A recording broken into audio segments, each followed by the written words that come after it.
Welcome, ladies and gentlemen. It's your host for the most, Griever, as always, bringing you guys something a little different today. Something a little different. We're talking about a webtoon. That's right. You heard it. I said a webtoon. It's not gaming. It's not manga. It's not anime. It's not a movie.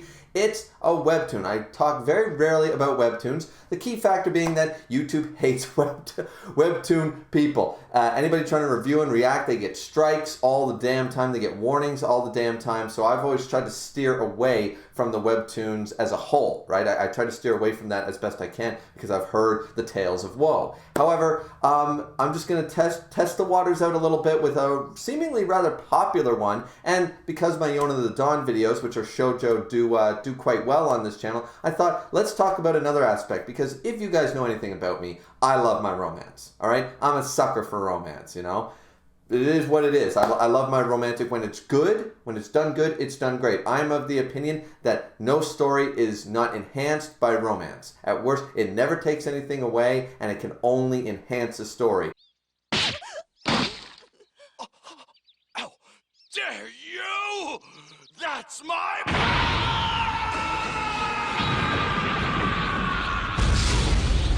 I've never read anything in my life that wasn't better, or at least certainly wasn't worse, because of a good romance or relationship within the confines of the story. And today, we're talking about one of my favorite that I have read on webtoons, Midnight Poppyland. It's a romance, it's a romance webtoon. It's a romance webtoon by Lily Dusk. This is the first series I've read by Lily Dusk. I don't know if they've written anything else prior to this, but I definitely really enjoy this. Now, what is Midnight Poppyland about? Well, it's, of course, about romance. Go figure. But it's about the mafia.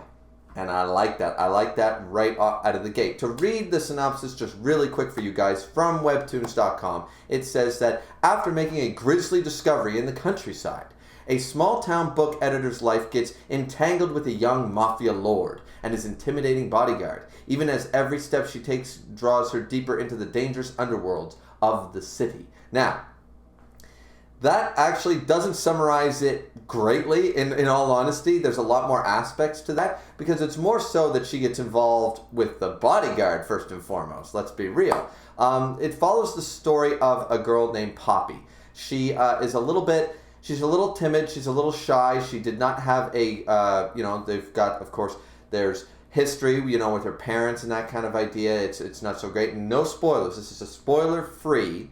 There are 95 episodes or chapters up right now, and I don't want to spoil anybody on this. So I'm going to try to be as spoiler-free as possible, just saying that right out of the gate. But she's got, of course, carrying around a little bit of baggage herself. There's some history with previous relationships, previous things with her family and stuff, and she's more of a shy and timid girl, right? She's trying to be, just get out there into the world and trying to do her own thing, and she's very, her self-esteem levels, let's just say, are at an all-time low at the beginning of the story, and it's sort of sad to see. Now, of course, as the summary brings up, there is and she's a small book editor, of course, she's a small book editor. She gets entangled in the first couple of episodes with Tora. Now, Tora is what every guy wishes he was and every girl wants to be with when they're into that bad boy phase. Tora is the equivalent of the bad boy, all the way from his goddamn great hair, then the fact that he's like 6'3" and all this shit. Like, he's just a macho man, right? He's what you would expect in a mafia bodyguard. He's got the tattoos. He's got the piercings. He drinks. He's ripped to shit. He's tall. He's intimidating. He's strong. He's respected. We like this guy. Guys want to be him. Girls want to date him, right? But he's a bit of damaged goods himself. There's more darkness to his story and to his background than we first see in the couple first episodes. So, as I said, not teetering on spoilers, but not telling you too much. Of course, there's got to be character development, guys. Now, I really like this story for a number of reasons. Number one, the relationship that's still growing between Tora and Poppy is definitely very interesting, because I find there is a certain level of realism to this story. At times, it's a little quirky and a little corny, but at other times, it definitely suits an awkward difference of people from two different worlds, and how they can actually coincide, and the differences between that. And of course, at first, I'm pretty sure if you just all of a sudden met a member of the Yakuza or some stuff, you'd be like, you know what? I think I'm gonna steer clear of that guy. He might be a nice guy, you know. He bought me a cup of coffee, and he was nice enough to say thank you or whatever. But I don't think I want to get involved in that. That would be a very easy reaction to take. But a lot of different things ensue. There's a lot more elements to the story than just following the romance. What I like about the story in particular is though we follow the character development and slowly uncover the past of both Tora and Poppy throughout the story, and we're still discovering new aspects to this point, 95, almost 100 chapters in, or episodes if you will, we're still following and still learning new things about both of them, but there's a great cast of supporting characters that have their own storylines going on. Everything's mix and match, and the best thing that I love is that though this is a romance based, and yes, a lot of the episodes or chapters are based solely in the budding romance of the two main characters, the idea that there are other relationships going on in the background and that the overall story is still about this big overall plot of the mafia. There's dark things happening. There's a very serious situation, which not going to spoil, going on within the confines of the mafia world. And who's going to get dragged into what, and the dangers that it ensues by getting involved with the mafia, figuring things out and stuff. It leaves you with intrigue. For every couple of episodes that you might be sitting there going, okay, I like the romantic stuff, but like seriously, what's going on with the dangers in the underworld right now? Just in the right nick of time, the next chapter will be solely about the advancements of the other plot lines, of the other characters, but also of what's going on within the mafia world. This is dark, it's dangerous, there is some real stakes on the line, quite literally, and I've just so far been really enjoying. I don't think a single episode didn't hit for me. Sometimes it felt like it was dragging a little bit, but as I said, like even I was like, all right, yeah, it was fine. It wasn't fantastic this week. Then next week, boom, they're right back on pace. So they're trying to tell this story. Lily Dusk, I think, is doing a fantastic job of pulling the readers in and keeping our attention span at a very nice pace. It's slow and steady wins the race. I will say that right out of the gate. This is not fast-paced, tons of action, tons of romance and characters going this way, that way, left, right, up, down, or anything like that. This is definitely not that. This is slow and steady. I'm trying to tell the most realistic story, going through a lot of inner monologue chapters, going through a lot of situations, and just the most simple stuff, stretching out for an entire episode.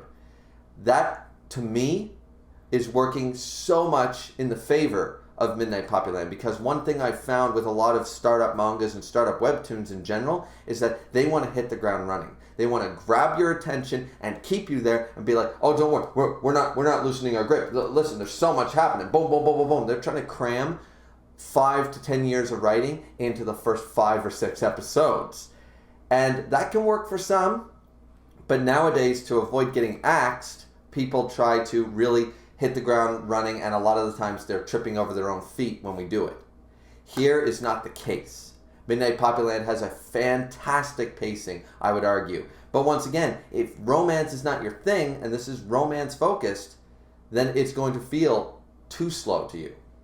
But the main aspect of this story, once again, is romance. So if romance is not your thing, I would argue you're probably not going to be enthralled with the story like I am. But there are still aspects for people who aren't too into the romance. They don't mind it, but it's not their favorite part. There's still other aspects to this story that I find are there for other people.